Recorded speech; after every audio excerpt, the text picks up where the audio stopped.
నమస్తే అండి. కేఎస్ సీడ్స్కి స్వాగతం. నేను మీ సౌజన్య. ఈరోజు మన స్పెషల్ కరకరలాడుతూ టేస్టీగా ఉండే శనగపిండి చక్రాలు. బియ్యాన్ని కడిగి ఆరబెట్టి మరాడించే పని లేకుండా రెడీమేడ్గా దొరికే శనగపిండి బియ్యం పిండితో అప్పటికప్పుడు పిల్లలు ఇష్టపడేలాగా చిటికలో చేసుకోవచ్చండి. 20 రోజుల వరకు నిల్వ చేసుకోవచ్చు. పండుగలకు పిండి వంటల్లాగానే కాకుండా పిల్లలకు స్నాక్స్ లాగా కూడా చాలా బాగుంటాయి. మరి ఈ టేస్టీ రెసిపీని ఎలా తయారు చేసుకోవాలో చూద్దామా ఇప్పుడు. ముందుగా వెడల్పుగా ఉన్న బేషన్లో జల్లెడను ఉంచుకొని 1/2 కేజీ శనగపిండిని తీసుకోవాలి.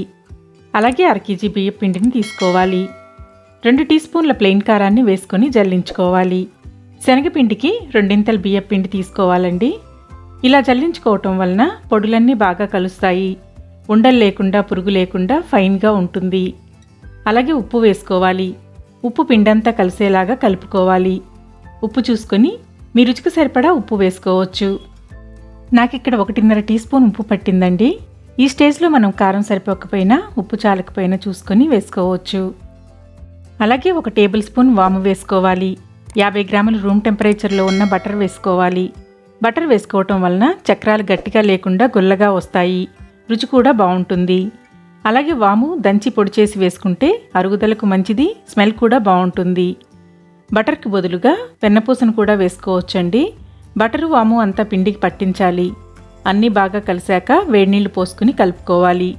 నీళ్లు ఒకేసారి కాకుండా కొద్ది కొద్దిగా వేసుకుంటూ కలుపుకోవాలి. వేడి నీటితో కలుపుకోవటం వలన పిండి సాఫ్ట్ అవుతుంది. చక్రాలు కరకరలాడుతూ గుల్లగా వస్తాయి. పిండిని మరీ గట్టిగా కాకుండా లూజ్గా కాకుండా చక్రాల గిద్దల్లో నుంచి ఈజీగా కిందకి దిగేలాగా కలుపుకోవాలి. చేత్తో పిండి అంతా ఉండలు లేకుండా చపాతీ పిండిలాగా గట్టిగా కలుపుకోవాలి. పిండి ఆరిపోకుండా మూత పెట్టుకోవాలి. గిద్దల్లో సన్నని రంధ్రాలున్న ప్లేట్ని పెట్టుకొని మౌల్డ్కి పిండి అంటుకోకుండా ఆయిల్ అప్లై చేసుకోవాలి. ఆయిల్ అప్లై చేసుకున్న గిద్దల్లో పిండిని నింపుకొని మూత పెట్టి గిద్దలను రెడీ చేసుకోవాలి. అలాగే ఈ పిండి ఆరిపోకుండా మూత పెట్టుకోవాలండి. నూనె మీడియం ఫ్లేమ్లో వేడి చేసుకోవాలి. నూనె వేడయ్యాక గిద్దలతో పిండిని ఒత్తుకోవాలి.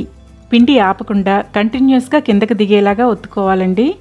చూడండి, పిండి ఒత్తుకున్నాక నూనె ఎలా పొంగుతుందో. దీన్ని కదపకుండా కొంచెం వేగిన తరువాత రెండో వైపుకి తిప్పుకొని వేయించుకోవాలి. వెంటనే కదిపితే విరిగిపోతుంది. మీడియం ఫ్లేమ్లో మరీ డార్క్గా కాకుండా గోల్డెన్ కలర్కు వచ్చే వరకు వేయించుకోవాలి. చక్రాలు వేగినప్పుడు నూనె పొంగు తగ్గుతుందండి. ఇలా నూనె పొంగు తగ్గినప్పుడు చిల్లుల గరిటెతో దేవి చిల్లుల గిన్నెలోకి తీసుకోవాలి. చిల్లుల గిన్నెలోకి తీసుకుంటే ఎక్స్ట్రా ఆయిల్ అంతా కిందకు దిగుతుంది. ఇలాగే పిండంతటిని చక్రాలుగా చేసుకోవాలి. ఇవి ఆరిన తరువాత ఎయిర్ టైట్ కంటైనర్లో స్టోర్ చేసుకుంటే 20 రోజుల వరకు ఫ్రెష్గా టేస్టీగా కరకరలాడుతూ ఉంటాయి.